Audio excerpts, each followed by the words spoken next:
Ce vendredi 7 novembre 2025 s'est tenue une cérémonie de lecture de Saint-Courant dédiée à la paix et au vivre ensemble. L'événement a été organisé par le collectif des mouvements unis pour la Guinée. Il a bénéficié du haut patronage du ministre des Travaux publics, représenté pour l'occasion par son épouse. Au cours de cette journée, 5 vaches ont été égorgées et de nombreuses provisions ont été distribuées aux citoyens et fidèles présents. Comme l'habitude chez nous, c'est la lecture du Saint-Coran, la bénédiction des sages, c'est ce qui nous accompagne souvent.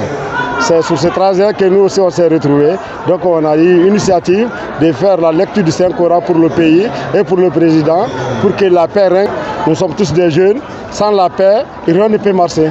Mais avec la paix, Inch'Allah, ça ira, on ira devant. On peut atteindre nos objectifs.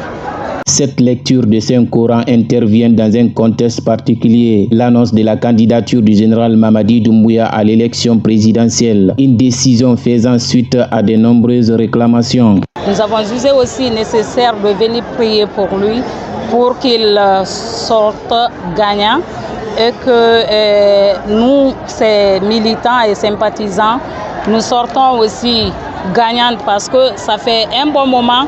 Nous sommes en train de demander au général de se présenter et maintenant que notre choix a été exaugé et on ne peut pas rester en marge de cela sans pourtant organiser au moins une lecture de Saint-Coran pour remercier le bon Dieu. Le collectif des mouvements unis pour la Guinée a organisé cet événement comme une manière de manifester leur joie et d'exprimer une fois de plus leur soutien continu au président de la transition, le général Mamadi Doumbouya.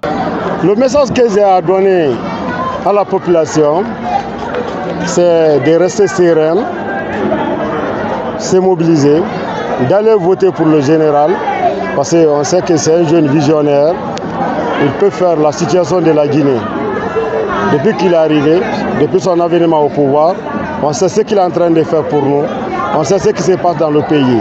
Avant son avènement au pouvoir, on sait ce qui était là aussi, on sait ce qui s'est passé avant, on connaît ça. Mais actuellement, tu peux te promener partout librement dans la capitale sans souci, sans crainte.